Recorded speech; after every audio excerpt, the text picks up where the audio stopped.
You think light is just very fast. You imagine it as something racing through space, like a cosmic bullet, really quick, but still, just speed. You think the universe has a speed limit the same way a road does. Go fast enough, hit the limit, that's it. This is wrong. You think nothing goes faster than light because light happens to be the fastest thing around, as if with better technology we might someday push past it. That picture feels reasonable, it feels intuitive, it feels safe, and it is deeply misleading because light isn't slow and capped, and the universe isn't enforcing a rule out of caution.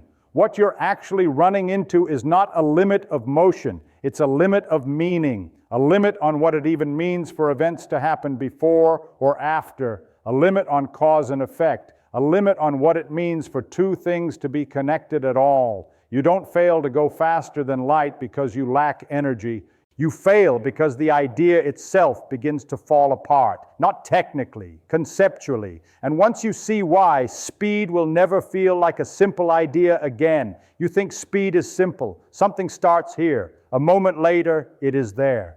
Speed is just the distance in between, divided by the time it took.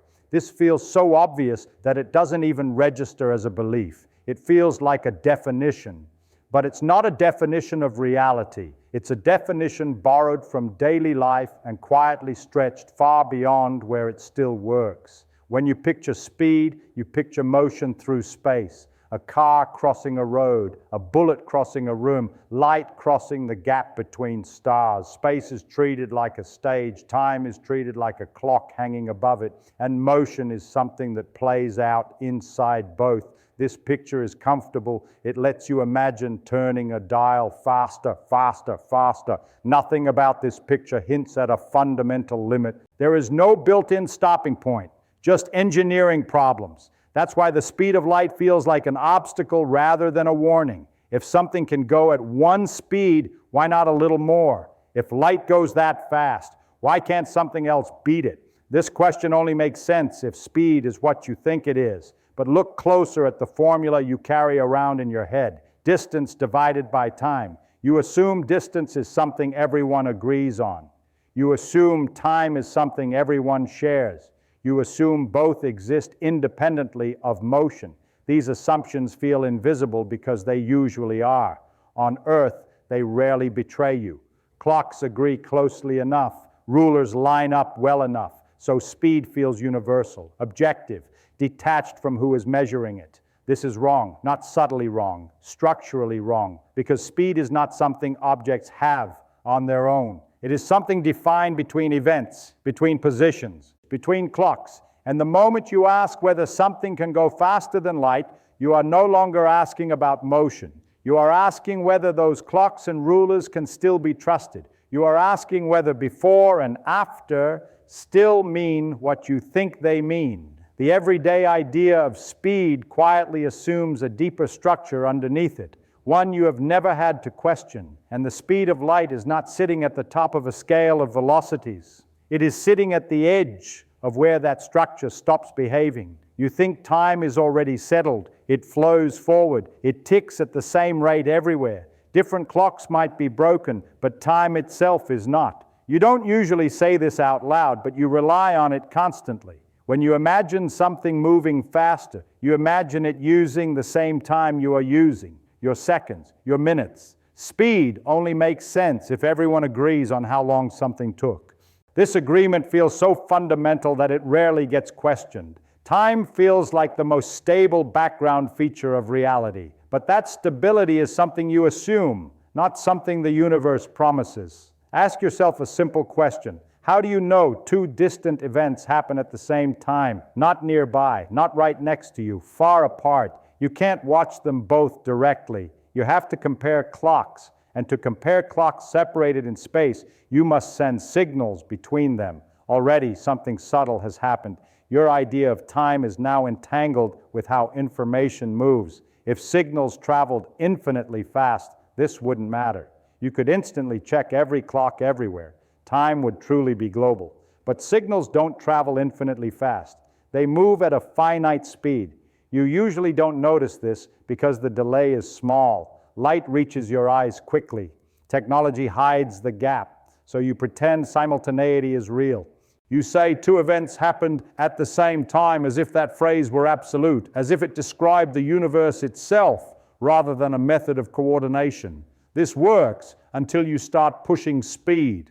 When something moves very fast, those tiny delays stop being tiny. The act of synchronizing clocks becomes inseparable from motion. And then the assumption breaks, not your measurement, your definition. Time stops being a shared river that everything floats along together. Different observers, moving differently, no longer agree on which events are simultaneous, not because of error, because the universe allows it. This is not a technical glitch. It is the first sign that time is not what you think it is. The speed of light is already here, quietly doing its work, not as a barrier, but as a referee. It sets the rules for how clocks can agree and how they must disagree. Once you see that, asking whether something can go faster than light starts to sound different. Because now you are no longer just increasing speed. You are pulling apart the very notion of a shared now. You think the order of events is fixed. Something happens, then something else happens. Everyone may describe it differently, but deep down you assume there is a correct sequence, a real timeline.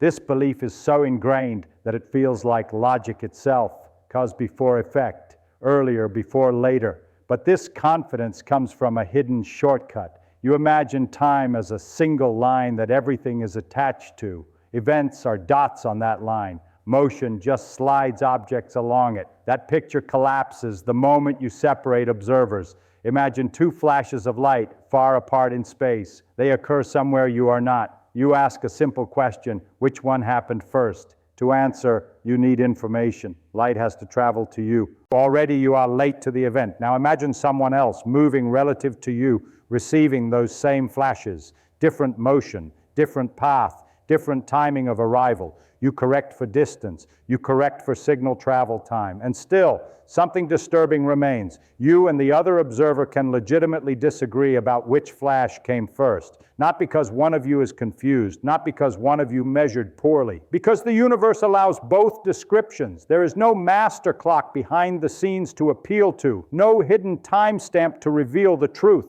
Before and after are not properties of events alone. They are relationships between events and observers. This is the moment where intuition usually reaches for comfort. Surely this only happens at extreme speeds. Surely it's a technical corner case. But that's avoidance. The disagreement is not caused by speed itself. Speed only exposes it. The structure of time was never universal to begin with. And this is where faster than light motion becomes dangerous to think about. If different observers already disagree on the order of distant events, what happens if you allow information to move faster than light? You don't just get disagreements, you get contradictions. One observer sees A cause B, another sees B cause A, not metaphorically, literally. The idea of a consistent history starts to wobble. And once before and after lose their absolute meaning, speed stops being a harmless quantity you can increase at will. It becomes a lever that pries apart causality itself. This is not a philosophical worry layered on top of physics. It is physics, stripped down to what still holds, and the speed of light is sitting quietly at the boundary where order barely survives. You are used to thinking of cause and effect as unbreakable. A cause happens, time passes, an effect follows. This isn't just intuition. It feels like the skeleton of reality. But notice what props it up. Cause and effect rely on a stable ordering of events. They rely on everyone agreeing about what came first.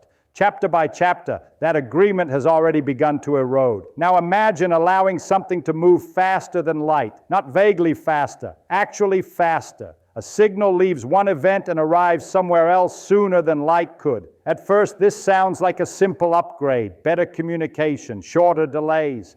But remember what light was doing quietly in the background. It wasn't just moving information. It was defining which events could influence which other events without contradiction. The moment you outrun light, you outrun that protection. Here is the uncomfortable consequence. Because different observers disagree about time order, there will always be some observer who sees a faster-than-light signal arrive before it was sent, not as an illusion, not as a trick of measurement, as a logical outcome of the rules already in place. From their perspective, the effect comes first. This is not rare, it is unavoidable. Once faster-than-light motion exists, the idea of a universal cause and effect chain collapses. You can try to patch it.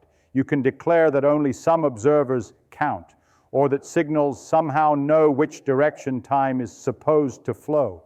But these patches don't come from physics. They come from discomfort. Physics is not protecting causality out of politeness. It is protecting consistency. Without the light speed boundary, you can build loops. A message sent, received, a response sent back.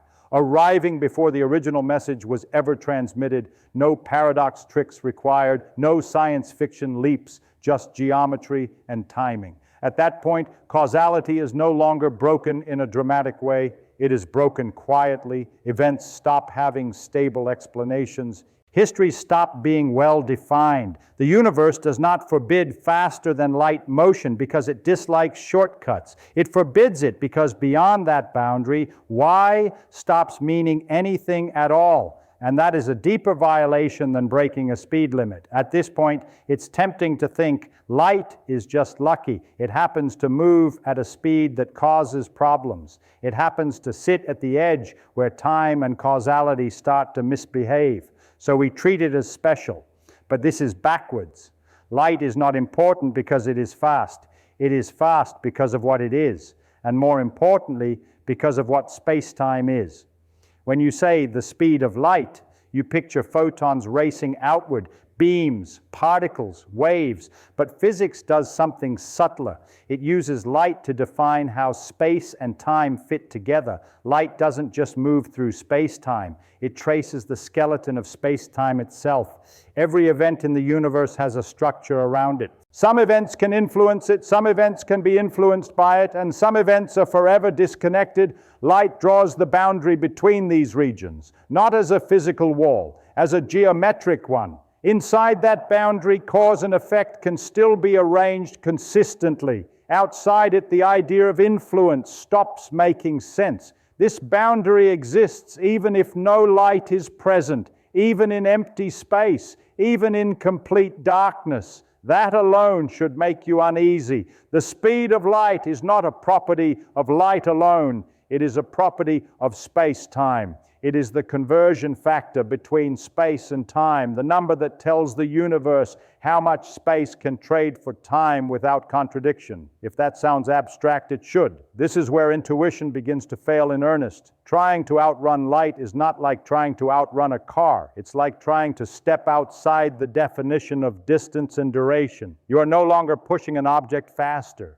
You are asking space-time to allow a connection it cannot support. That's why every massless particle moves at this speed. Not because they are energetic, but because they are not allowed to move any other way. Light isn't perched at the top of a speed ladder. It is woven into the framework that makes ladders possible. And once you see that, the phrase faster than light starts to feel less like a challenge and more like a category error. When people talk about exceeding the speed of light, they usually imagine a mechanical failure, too much energy, too much mass, engines that can't push any harder. That story feels practical. It feels like an engineering limitation waiting to be solved. But nothing mechanical is the first thing to fail. What fails first is coherence. As something accelerates closer to the speed of light, space and time stop behaving independently. Distances shrink along the direction of motion, durations stretch. These aren't distortions layered on top of reality. They are how reality preserves consistency. Every adjustment is space-time, trying to keep cause and effect intact. If you try to push beyond that boundary, space-time runs out of ways to compensate. There is no extra dimension to bend, no hidden buffer. The concepts you rely on, position, duration, order, stop fitting together. An object moving faster than light cannot be assigned a single, consistent timeline.